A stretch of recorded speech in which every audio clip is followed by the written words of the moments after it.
Laika Barista! Yes, friend! Wednesday na naman. Akalain mo yun, no? Minsan may random thoughts lang talaga tayo tulad ngayon. Napapaisip ka rin ba na ang bilis-bilis ng panahon?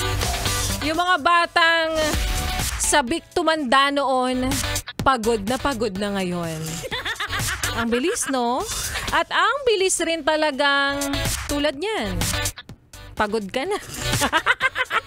Ang sakit-sakit na ng kasukasuhan, ng balakang, may uric acid na, may high blood pa. Saan ka pa? Masakit na rin ang tuhod, hirap ng pumanik panaog. 'Di ba? Tapos dati kayang-kaya mo magpuyat kahit ilang buwan, dire-diretso. Gigimik ka tapos umaga ka na rin uuwi. Hubadera outfit ka pa. Oh, tapos ngayon, lamigin ka na. Alas 8 pa lang, humihikab ka na. Isa pa sa pinakamasakit talaga kung ano, alam mo yon?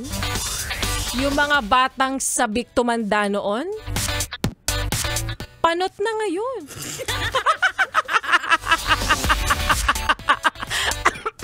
Ang bilis ng karma. Maayong hapon para sa mga maot at gwapa ng Yes Friend natin. Kasama nyo na nga kapiling, kachismisan, kakwentuhan at kaututang dila rin. Yes, totoo, hindi ka nagugulumihanan, hindi ka naaalimpungatan. DJ Laika Barista na ang iyong napapakinggan. Ngayon pong araw ng Wednesday, 3 p.m. to 6 p.m. po tayo magsasama-sama dito sa iyong solid na paboritong kabanding, ang 101.1 Yes FM. At para sa mga Yes Friend natin na nag-aabang na naman ng papremyo, well, wala namang bago doon. Alam ko naman karamihan sa inyo nakikinig. Kayo sa mga oras na ito ay nakatutok dahil nag-aabang kayo na manalo ng 500 pesos para po sa atin.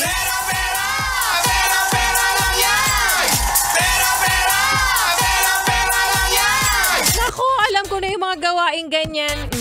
Para sa ating 500 pesos for today, sa simpleng paraan lang din, ano ba ang title ng Laika Barista Moments for today? So, sa paanong paraan mo malalaman, mamaya tumutok ka, Yes Friend, at i-announce ko yan, sasabihin ko yan, kaya dapat wag kang maglipat ng stasyon. At para sa mga Yes Friend nating hindi pa po alam ang papremyo namin na pera-pera lang yan. Namimigay po ang mga DJs ng 101.1 Yes FM.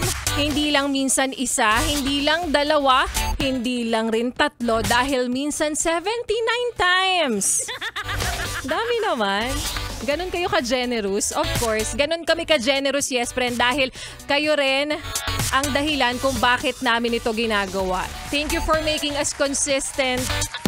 Number 2. Ay! Nakakakilig naman! Sa Kantar Media Survey, Yes Friend. Okay. Sa Metro Manila. Maraming salamat po mula sa kaibuturan ng aming dendrites hanggang alak-alakan. Ikaw nang maghanap kung saan banda yung alak-alakan na yan. At para sa mga Yes Friend nating gustong sumali, i-message nyo lang ako sa aking Facebook fanpage na Laika Barista. It's LYKABARISTA. Ang kasagutan, ang iyong pangalan, valid ID, kahit sino po ay pwedeng sumali. Totoo yan, Yes Friend.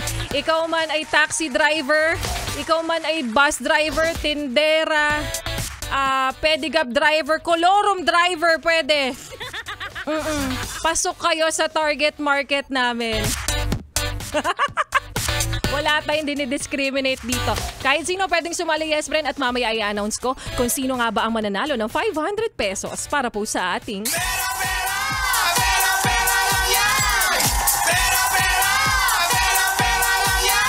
at magbabalik po si DJ Laika Barista at mamaya sa aking pagbabalik.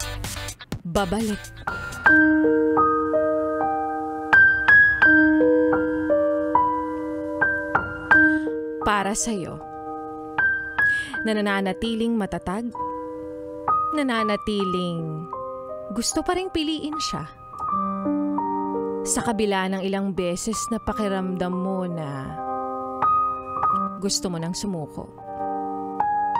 At yan nga, Yes Friend, ang kwento na ating mapapakinggan mamaya sa aking pagbabalik para po sa ating Laika Barista Moments. Kaya naman ituloy pa natin ang pakikinig mo, yes friend, kasama ang susunod nating kanta na para sa'yo na kani-kanina lang ay lantang gulay ang eksena. Pero nung nalaman mong, ay, pumasok pala si Crush Oficina. Biglang nabuhayan yan, kaya naman years. Titibo-tibo. By Moira de la Torre, dito pa rin sa iyong solid na paboritong kabanding, ang 101.1. Yes, FM.